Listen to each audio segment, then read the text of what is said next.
para pastor, para suster, frater, bruder, Bapak Ibu dan saudara-saudari yang terkasih, berkat Tuhan. Pada hari ini saya akan menyampaikan tentang bahan pendalaman iman untuk lingkungan dan komunitas-komunitas untuk masa Advent tahun 2023. Bahan yang akan kami gunakan, yang kita gunakan bersama dengan mengambil tema spiritualitas kerja. Seperti ini, saya kira di paroki-paroki sudah menerima bahannya. Kenapa memakai tema spiritualitas kerja? Karena kami juga mau menyesuaikan, mau membantu seluruh umat di Keuskupan Bandung untuk memulai tahun fokus pastoral yang baru. Jadi, mulai tanggal 26 fokus pastoral Sukacita Hidup Berbangsa sudah ditutup, lalu akan berganti dengan fokus pastoral yang baru, yaitu Sukacita Ekonomi Kreatif. Dengan ekonomi kreatif, kita semua diajak untuk membangun ekonomi yang lebih kreatif dengan mengembangkan dan memaksimalkan daya-daya yang ada di antara kita untuk bisa menumbuhkan ekonomi, terutama ekonomi keluarga, dan supaya bisa membantu masyarakat. Berkaitan dengan itu, maka kami memberikan tema, memberi pendasaran yang lebih dalam, yaitu tentang spiritualitas kerja. Bahan pada kali ini tidak sebagaimana biasa mengambil sumber dari kitab suci, tetapi mengambil bahan dari ensiklik yang tua, yaitu ensiklik Rerum Novarum. Nah, kenapa tidak kitab suci? Begini. Dasar iman kita, iman Katolik, itu bukan hanya kitab suci, tetapi juga magisterium gereja dan tradisi gereja. Ensiklik itu termasuk dalam magisterium, karena ini ajaran para bapak gereja, ajaran Bapak Paus sendiri. Maka kita menggunakan ensiklik ini pada pertemuan lingkungan tahun ini, juga untuk memperkenalkan kepada umat, supaya umat juga tahu, kita semua menyadari bahwa dasar iman kita bukan hanya kitab suci. Baik, apa itu ensiklik Rerum Novarum? Ensiklik Rerum Novarum itu dikeluarkan oleh Sri Paus Leo ke-13 pada tahun 1891. Wow! Sudah zaman luar biasa. Akan tetapi yang menarik, bahwa ensiklik ini sampai sekarang masih relevan dan juga masih seringkali dibahas di mana-mana karena isinya yang luar biasa. Maka karena itu dalam spiritualitas kerja kami menawarkan ensiklik Rerum Novarum karena di dalamnya membahas tentang kerja, arti kerja, makna kerja, dan tujuan dari bekerja. Nah, Bapak Ibu, para suster, frater, bruder, dan para pastor, saya akan memberi pengantar sedikit tentang Rerum Novarum ini. Pada masa lalu, orang itu bekerja, itu menciptakan, jadi craft. Jadi orang membuat sesuatu itu dari prosesnya semua, sejak awal. Jadi misalnya membuat meja, orang ini mulai mengerjakan sejak memotong meja ini, memotong kayunya, mengetam kayunya, dan membuat desainnya, dan mengerjakan hingga menjadi meja. Maka orang itu bisa mengatakan bahwa meja ini adalah hasil karya saya. Maka bagi orang yang bekerja, karyanya, hasil karyanya merupakan ekspresi dirinya. hasil karyanya merupakan buah dari daya-daya di dalam dirinya.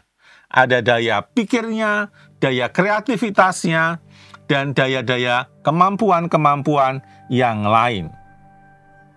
Maka pada masa itu, seseorang yang bekerja, menciptakan, mengerjakan itu, maka bisa disebut dengan tukang. Jadi kalau orang disebut tukang kayu, itu orang yang ahli membuat mebel.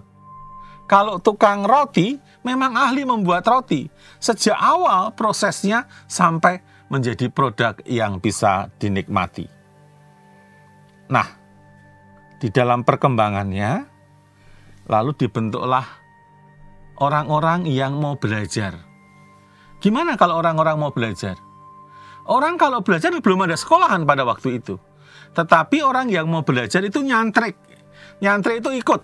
Jadi kalau saya mau jadi tukang kayu, saya ikut ke tukang kayu mulai dengan bebersih-bersih, lalu mengangkat kayu, lalu kemudian akan diajari mengetam, menggergaji, dan macam-macam, hingga saya mampu membuat sebuah produk dari awal. Dan saya menjadi ahli, karena apa? Karena ikut dan terus berputar, belajar dan menjadi ahli. Nah, kalau saya sudah menjadi ahli, biasanya memisahkan diri untuk membuat sebuah karya sendiri, tidak lagi bergantung dengan orang yang mengajari saya. Jadi prosesnya proses nyantrik zaman dulu. Nah, dalam perkembangannya, karena dibutuhkan banyak ahli, dibutuhkan keahlian-keahlian itu, maka dibangun semacam komunitas-komunitas yang membantu anak-anak muda untuk belajar menjadi tukang tadi. Nah, di dalam komunitas-komunitas yang kemudian pada masa itu disebut gilde.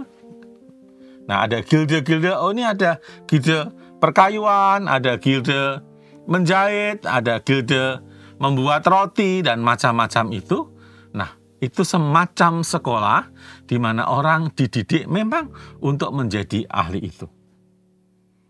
Nah, Bapak Ibu, saudara-saudaraku yang terkasih, hal yang penting dari pengantar ini adalah bahwa kerja itu adalah mengekspresi dirinya. Maka seluruh daya-daya itu terculah dalam sebuah karya ini. Maka karya ini menampakkan, memperlihatkan orang penciptanya, orang yang membuatnya. Karena seluruh daya-dayanya tercurah di sini. Nah, di Eropa pada waktu itu kemudian muncul penemuan mesin uap. Dengan penemuan teknologi yang baru, mesin uap itu membuat perubahan yang luar biasa. Karena dengan mesin uap, kemudian terciptalah mesin-mesin yang digerakkan oleh tadi, tenaga uap tadi, untuk sebuah pabrik yang besar. Kalau dulu orang mengerjakan satu, dengan pabrik, maka mengerjakan menjadi massal. Lalu orang bagaimana? Orang bekerja di pabrik itu tidak mengerjakan dari awal sampai akhir. Bapak Ibu bisa lihat atau bertanya, kalau misalnya ada pabrik sepatu, kalau saya itu pekerja di pabrik sepatu, saya tidak mengerjakan dari memotong sampai menjahit dan menjadi sepatu. Tetapi mungkin saya hanya bagian ngelem sepatu saja. Ada orang yang mengelem sol, hanya ada orang yang memasang merek, ada orang yang memasang tali sepatu, hanya membungkus, dan lain-lain. Maka sepatu yang sudah jadi tidak lagi bisa disebut buatan saya. Maka saya tidak bisa disebut sebagai orang yang menciptakan sepatu itu. Tetapi saya menjadi bagian dari sebuah mesin produksi, sebuah rantai produksi, satu bagian dari rantai produksi. Ada mesin robot yang memotong, dan saya hanya bagian dari seluruh rantai itu. dari mesin yang memotong, saya yang mengelem, teman saya yang mengepres, teman lain yang menggabungkan, sana yang menjahit, dan seterusnya. Lihat, kerja tidak lagi menjadi ekspresi diri. Orang tidak lagi dihargai dayanya, kreativitasnya, tetapi orang hanya dihargai berdasarkan kekuatannya saja, tenaganya saja.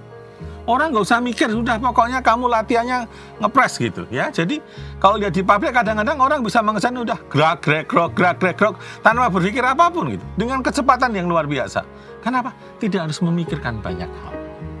Nah, ini yang terjadi dengan adanya penemuan-penemuan itu yang kemudian kita sebut dengan revolusi industri.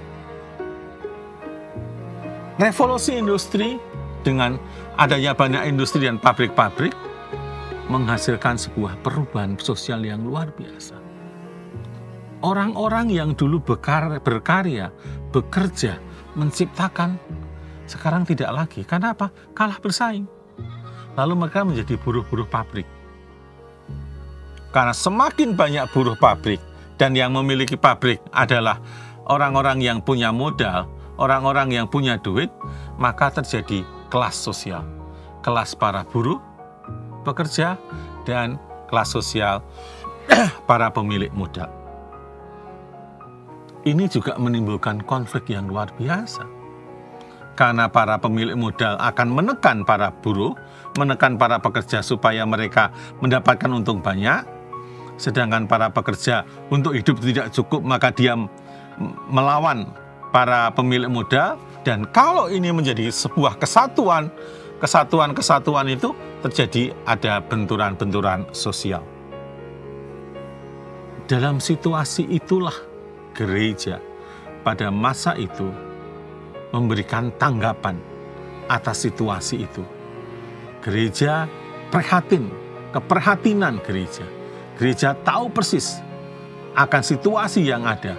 Maka gereja melalui Paus Leo ke-13 pada tanggal 15 Mei tahun 1891 mengeluarkan ensiklik Rerum Novarum. Nah, tentu pada masa Advent ini tidak akan membahas seluruh isi Rerum Novarum, tetapi akan mengambil beberapa bagian yang bisa kita renungkan bersama. Di dalam pertemuan-pertemuan lingkungan, kita mendalami Rerum Novarumnya, tetapi tidak cukup kita hanya mendalami Rerum Novarumnya. Tidak cukup kita hanya membaca dan mengerti, tetapi kita harus merefleksikan. Apa itu refleksi? Refleksi adalah seperti orang bercermin. Bagaimana apa yang ditampilkan, apa yang diwartakan oleh Rerum Novarum itu memberikan dampak terhadap diriku dalam pengalaman hidupku. Aku melihat dalam pengalaman hidupku. Karena apa yang disampaikan di dalam Rerum Novarum bisa menjadi inspirasi, bisa menjadi teguran, bisa menjadi koreksi, bisa menjadi tantangan bagi hidupku. Bagaimana aku melihatnya? Melihat dalam pengalaman. Maka refleksi itu melihat pengalaman hidup berdasarkan teks yang nanti kita dalami bersama. Lalu kemudian kita berbagi pengalaman. Maka prosesnya bagaimana? Nah, proses dalam pertemuan lingkungan, sebagaimana biasa tentu ada pengantar tema dibacakan, lalu ada doa pembuka, lalu membaca teks Rerum Novarumnya, satu nomor atau dua nomor yang disediakan, lalu kemudian mendalami Rerum Novarumnya. Nanti disediakan beberapa pertanyaan yang membantu agar mau mendalami Rerum Novarum. Tetapi di sana bukan diskusinya, yuk mendalami bersama. Lalu kemudian setelah itu refleksi. Ada pertanyaan-pertanyaan pendukung yang disampaikan untuk memberikan refleksi ini. Baik, Bapak Ibu, para suster, saudara-saudariku yang terkasih, ada 4 bahan yang akan dipakai selama 4 minggu. 4 pertemuan, kita mulai dengan pertemuan yang pertama. Pertemuan pertama kami menjadi judul mengutamakan keluhuran martabat manusia di tengah arus perubahan zaman. Kita akan merenungkan dari Rerum Novarum nomor 1. Isinya apa? Isinya adalah Rerum Novarum menjelaskan bahwa pada masa itu terjadi perubahan-perubahan besar karena dalam revolusi industri. Dan perubahan-perubahan besar ini di bidang teknologi ini membuat perubahan di dalam masyarakat. Dan dampaknya yang dikhawatirkan dan sudah terjadi adalah turunnya martabat manusia. Penghargaan terhadap martabat manusia ini turun. Lalu ini yang dikhawatirkan oleh gereja. Padahal manusia punya martabat yang tinggi. Turun karena apa? Karena tidak dihargai lagi. Baik, kita lihat contoh dari sebuah pendalaman teks. Apa yang dimaksud dengan hasrat-hasrat akan hal baru? Kita melihat di sini hal-hal baru apa yang terjadi dan kita lihat di dalam dunia kita sekarang. Ada banyak penemuan-penemuan baru yang luar biasa. Yang kedua, apa yang dimaksud dengan perkembangan baru bidang industri? Tentu di dalam Rerum Novarum adalah adanya penemuan-penemuan mesin uap ini yang membuat perubahan-perubahan besar bidang industri. Apa yang dimaksud dengan kegelisahan tanpa harapan? Semua jawabannya bisa ditemukan dari Rerum Novarum nomor 1. Pertanyaan refleksi harus sesuai dengan pengalaman saya. Bertolak dari pengalaman saya. Jangan kita hanya berdiskusi, berdebat, tidak. Lihat pengalaman diri sendiri. Maka pertanyaannya, contoh, menurut Anda hal-hal baru apa di masa sekarang yang mengguncang dunia dan pengaruh dampaknya bagi kemanusiaan? Wah, Bapak Ibu saya menyebut. Misalnya, handphone. Wah, handphone itu penemuan baru luar biasa. Dampaknya ada nggak? Bagi keluarga, bagi diri sendiri, anak-anak, dan juga macam-macam. Contoh Bapak Ibu bisa sharing tentang hal itu. Menurut Anda, apakah pada masa kini masih ada ketimpangan ekonomi? Ada nggak?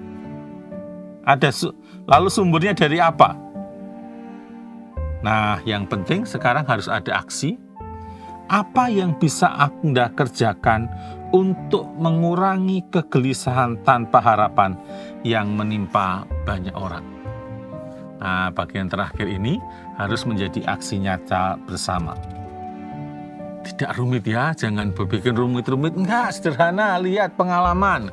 Jangan kita ini jangan memberi kuliah, para fasilitator jangan memberi kuliah, jangan mengajak untuk refleksi ya. Baik, pertemuan kedua. Mengelola dan merawat bumi untuk kelangsungan hidup manusia. Kita akan merenungkan dari Rerum Novarum nomor 6, 7, dan 8. Apa yang diceritakan? Secara singkat, bahwa manusia itu dilibatkan, dipanggil Tuhan untuk ikut di dalam berkarya. Jadi orang bekerja itu mengikut serta di dalam karya penciptaan Allah. Allah sudah menciptakan dan manusia diajak untuk menguasainya. Menguasai itu bukan menghabiskan ya, tetapi menguasai sebagaimana Allah menguasai, itu menumbuhkan. Allah itu menguasai, itu merawat. Allah menguasai dengan penuh cinta. Nah, kita juga. Kita memberikan arti, nilai yang lebih dari apa yang sudah ada. Maka disinilah kreativitas kita ditantang. Kita diajak. Bukan hanya menghancurkan bumi, tetapi bagaimana apa yang tersedia menjadi lebih bernilai dan berguna bagi umat manusia. Bapak Ibu, isinya kurang lebih hanya itu. Tetapi nanti Bapak Ibu bisa baca dengan lebih teliti. Nanti lihat di dalam pendalaman teks. Dan juga ada refleksi. Sekali lagi, refleksi harus dilihat dalam pengalaman. Misalnya, pertanyaannya, apakah dalam bekerja aku memikirkan dan mengusahakan kelestarian lingkungan? Nah, ini juga harus dipikirkan baik-baik. Jangan-jangan kita bagian dari perusak lingkungan ya. Di Bandung sudah darurat sampah. Kita membuang sampah seenaknya ya, itu juga menjadi masalah. Baik. Sekarang pertemuan ketiga. Pertemuan ketiga temanya berbeda untuk saling melengkapi. Kita akan belajar dan merenungkan dari Rerum Novarum nomor 15. Isinya apa? Isinya sebetulnya mau menyadarkan kita bahwa ada kenyataan kita ini berbeda-beda. Ada yang punya kemampuan dengan modal yang besar, ada kemampuan dengan modal yang kecil, ada orang yang hanya punya kemampuan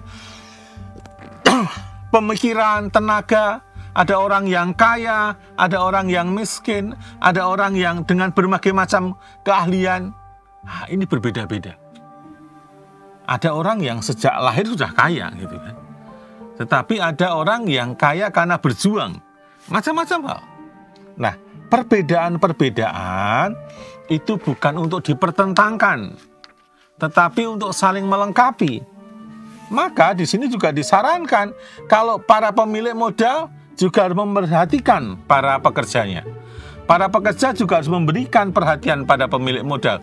Jangan hanya menuntut saja, oh saya harus naik gaji. Tetapi kerjanya nggak ada. Para pemilik modal juga jangan hanya menuntut kerja. Sementara kesejahteraannya jauh dari itu.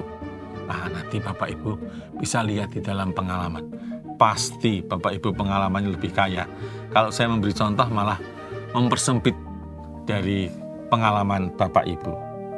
Pertemuan berikutnya, pertemuan yang terakhir, mewujudkan semangat berbagi.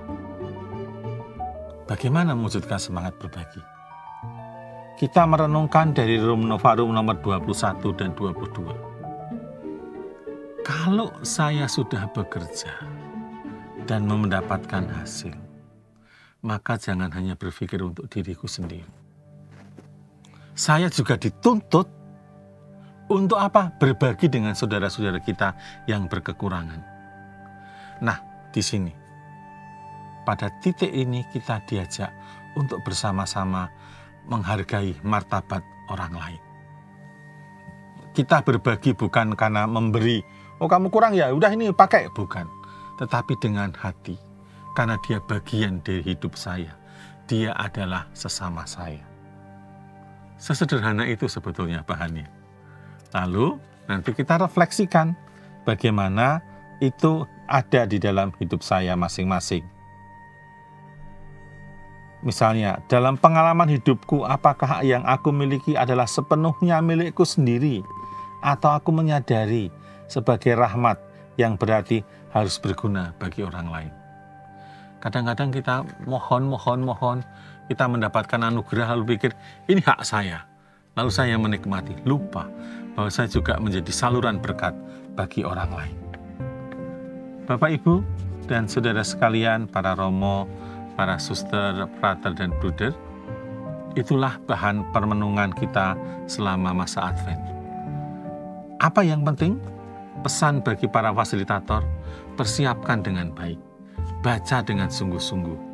Kalau baca dengan teliti, dengan sungguh-sungguh, akan mudah dimengerti. Kecuali kalau nanti mimpin lalu sekarang baru datang sambil membawa lalu nanti dibacakan saja, nggak berguna. Karena apa? Karena ada beberapa hal yang harus dijawab, harus lihat dari teksnya. Maka Bapak Ibu baca, diberi garis stabilo, garis bawah, oh ini, sehingga memudahkan. Para romo, suster, bruder, Bapak Ibu, selamat memasuki masa Advent tahun 2023. Kita akan merenungkan bersama tentang spiritualitas kerja, tentang makna kerja bagi hidup kita. Kita bekerja bukan hanya untuk mencukupi kebutuhan hidup kita, tetapi kita bekerja karena ikut serta di dalam karya penciptaan Allah. Terima kasih, berkat Tuhan.